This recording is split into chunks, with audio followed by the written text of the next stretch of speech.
"Hookers?" I asked as I tore out of the Holy Oaks parking lot, the information packet wedged between the seat and the console. "You couldn't take that call outside?" The timing wasn't great, I'll admit. My phone battery started to die just as we got to the important part, so I had to come inside and plug it in. She shot me a sheepish look. "Sorry about that." "Maybe you should order the small margarita next time," I suggested. Peaches gave a little belch. "Probably because I didn't eat. Tequila always goes to my head if I don't eat." "Well, there's nothing we can do about it now.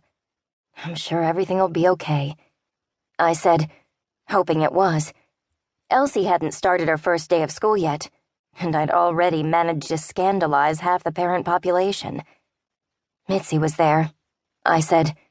"So was her husband." "Yeah, well, it's a pretty ritzy school, and Austin's a small town. Did he mention Banana Twirl?" "We didn't really get a chance to chat," I said.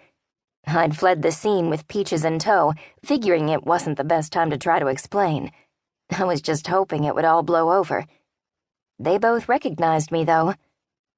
Peaches sighed. "We're probably safe. Hubby probably isn't going to want to tell Mitzi we met over a can of Ready Whip." "It's going to make it hard to follow him, though," I pointed out as I pulled onto Mopac from Bee Caves Road. "That's what disguises are for, Margie." "No dye this time," I said. "It took me months to get all that black stuff out of my hair." "No problem," she said. "I've got a blonde wig that I think will do just fine." I groaned for about the 5th time that day, wondering again why I hadn't gone into makeup sales, like my best friend Becky.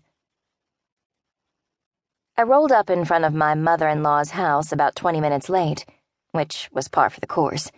It had taken me longer to get Peaches back to the office than I'd hoped. Austin traffic was growing worse every month. "Margie, darling," my mother-in-law said when she opened the door. As usual, she was dressed impeccably, in Talbot slacks and a pale floral silk blouse that had somehow survived 4 hours with my children. Her smile faded at the sight of my stained t-shirt and shorts. I hadn't had a chance to change yet. "What happened?" "It's a long story," I said. "Thanks for covering for me. The orientation went fine."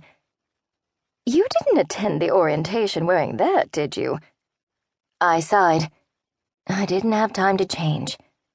If Prue found out about my brief foray into the pool at the sweet shop, or worse, Peaches' phone conversation in the Holy Oaks lobby, she might have a coronary.